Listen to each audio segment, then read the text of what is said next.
আমাদের রায়পুরা উপজেলা যারা হাজার হাজার নেতার কর্মী, যুবদল, ছাত্রদল, স্বেচ্ছাসেবক, শ্রমিক দল, কৃষক দল, তাঁতি দল সহ যারা রাজপথে থেকে জেল খেটেছেন তাদের রক্তকরণ হচ্ছে।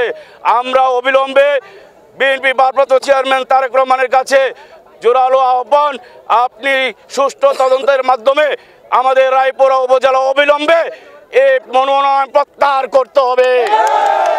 এই মনোনয়ন যদি প্রত্যাহার না করা হয় আমরা কাপড়ের কাপড় পরে সামনে বিশাল বড় কর্মসূচি দেওয়া হবে। অবিলম্বে আপনি সুষ্ঠু তদন্তের মাধ্যমে যারা আন্দোলন করে পুলিশের সাথে লড়াই করে মাঠে থেকে গ্রেপ্তার হয়েছেন রফিকুল আমিন ভূঁইয়া রুহেল ভাইকে মনোনয়ন দিতে হবে। আমাদের রায়পুরা উপজেলার জাতীয়তাবাদী দলকে বাঁচাতে হলে যে মনোনয়ন, সম্ভাব্য মনোনয়ন দেওয়া হয়েছে, এই মনোনয়ন অবিলম্বে প্রত্যাহার করতে হবে। এই কারণে আমরা বিক্ষোভ মিছিল করছি।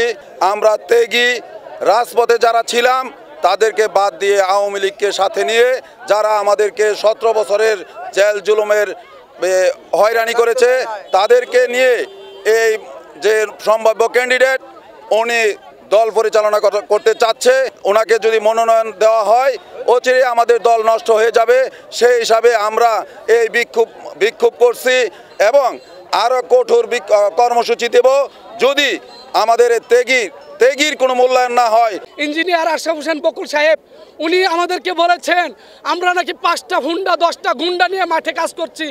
আসলে ভাইয়েরা, আমরা যদি দলীয় পদ দিয়ে আজকে গুন্ডা হয়, 17 বছর আওয়ামী লীগের সাথে যুদ্ধ করে বাড়িতে না ঘুমিয়ে বউ বাচ্চা বাড়িতে রেখে আমরা জঙ্গলে ধান খেতে গাঙ্গে ঘুমিয়ে আজকে যদি আমরা গুন্ডা হই, তাহলে উনি যদি এমপি হতে পারে তাহলে আমরা তো রায়পুরাতে থাকতে পারবো না।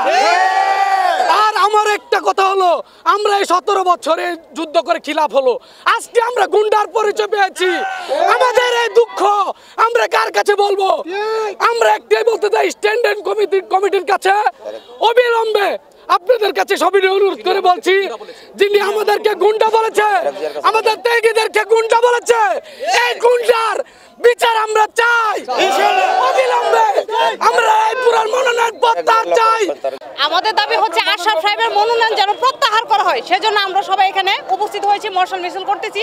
রায়পুরা উপজেলার সর্বস্তরের মানুষের দাবি আজকে এটাই। আশরাফ সাহেব উনি আন্দোলন সংগ্রামী ছিল না, ওনার নামে কোনো মামলা নাই, হামলা নাই, উনি জেল জুলুম, উনি যোগ্য ব্যক্তি না। হ্যাঁ, উনি আওয়ামী লীগের দূষরদের নিয়ে উনি রাজনীতি করে। উনি দলের মধ্যে যারা নেতাকর্মীরা আছে জেল জুলুম খেটেছে তাদের কোনো খোঁজ খবর নেয় নাই।